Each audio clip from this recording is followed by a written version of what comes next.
Yuk, selamat pagi. Kita lanjutkan yang part 2 tentang rekam jejaknya. Rekam jejak yang dadakan dan emang mungkin saya yang lupa ya. Sebenarnya sih teman-teman bilang hari Senin kita buka, hari Kamis pun, hari Senin belum keluar, hari Kamis pun dia sudah terlewat. Dan kami beberapa teman itu bilang, ya kita nggak tahu, tapi alhasil ya yang nilainya sudah 100 sih oke-oke aja. Yang mau sanggah ya sudah nggak bisa. Ini dia. Jadi kemarin sempat kita sanggah. Coba kita sanggah di tanggal yang salah. Dan isinya adalah mohon maaf Anda sudah tidak dapat menyanggahnya.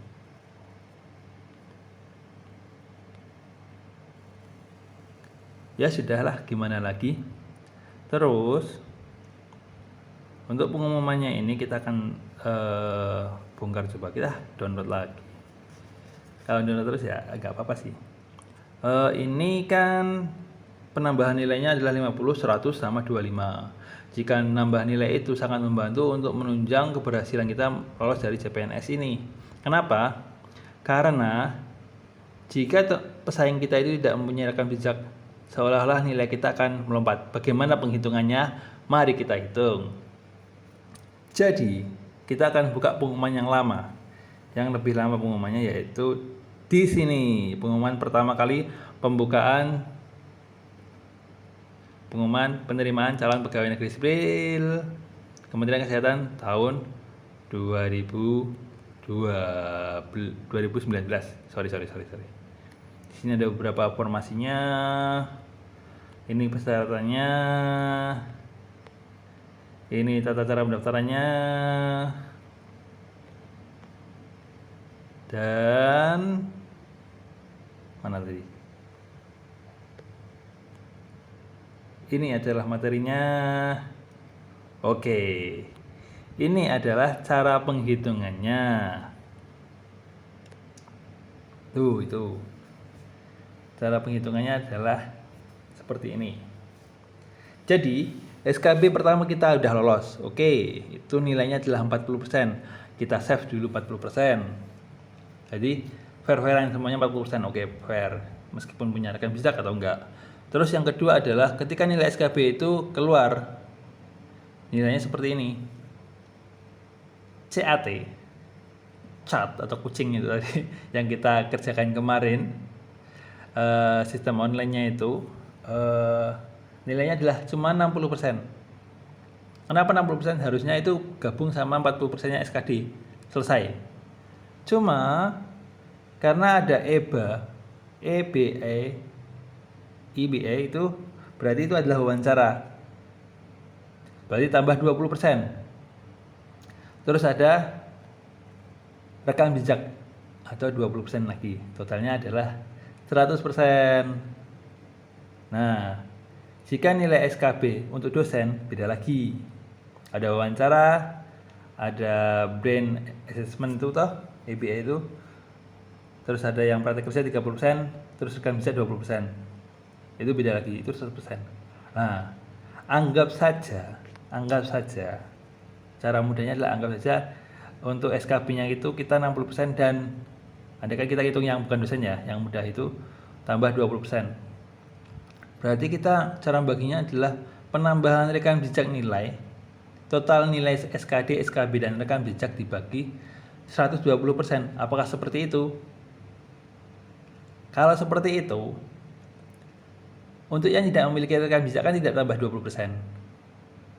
Berarti tetap dibagi 40% tambah 60% dibagi 100%.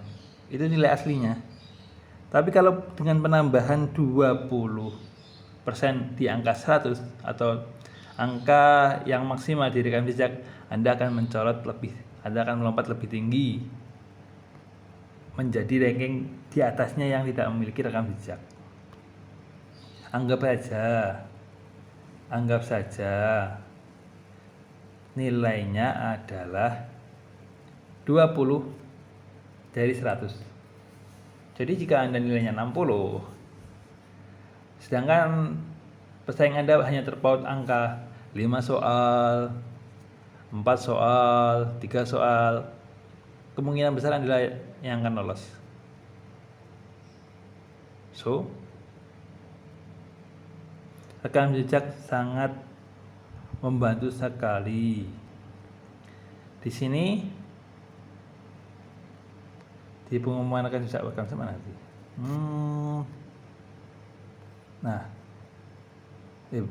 iya ini.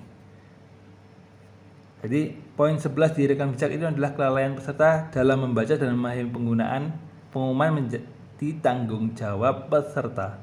Jadi jika kita kelewatan ya salah kita juga.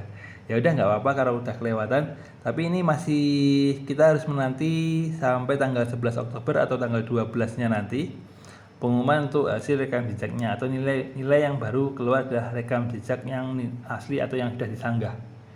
Ya selanjutnya adalah kita akan baru akan dihitungkan nilai aslinya totalnya, SKD, SKB dan rekam jejak. Yang nggak punya rekam jejak ya sudah anggap saja nilai SKD ditambah SKB sama dengan 100%.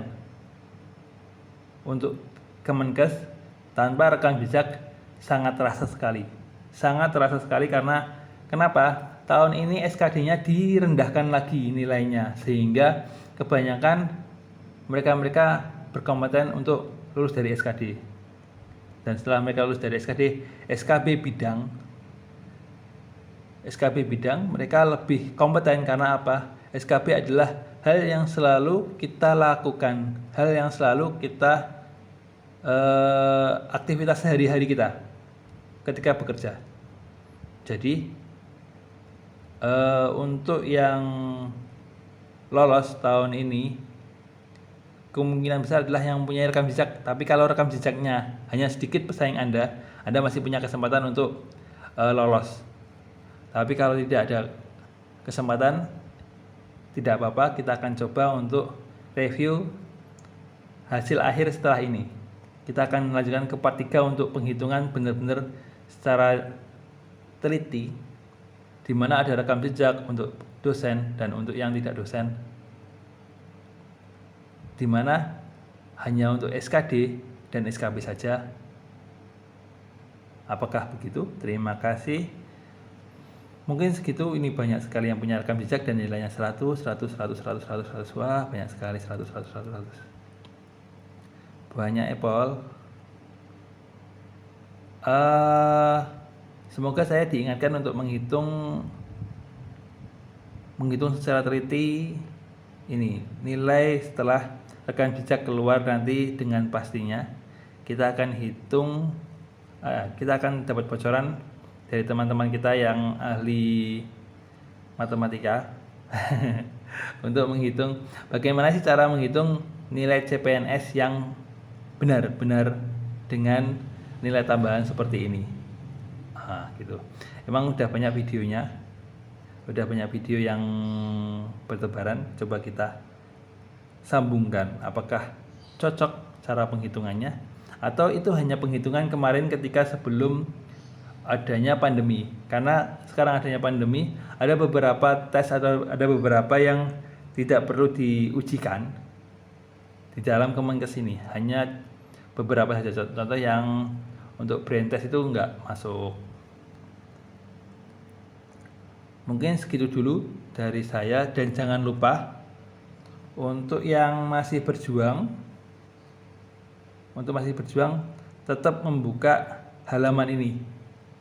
Anggap aja istirahat buka nggak apa-apa, tapi nanti tanggal 12 tetap dibuka untuk pengumuman hasil rekam jejak. Meskipun jenengan nggak punya rekam jejak, tapi jenengan harus tetap buka. Tujuannya apa? Biar nggak ketinggalan informasi. Tanggal 12 kita buka, semoga aja tanggal 13-nya ada pengumuman untuk cara menghitungan nilai ataupun pengumuman untuk apa acara selanjutnya atau apa yang akan dilakukan BKN atau Kemenkes selanjutnya. Contoh pengumpulan verifikasi apa lagi. Oke, terima kasih.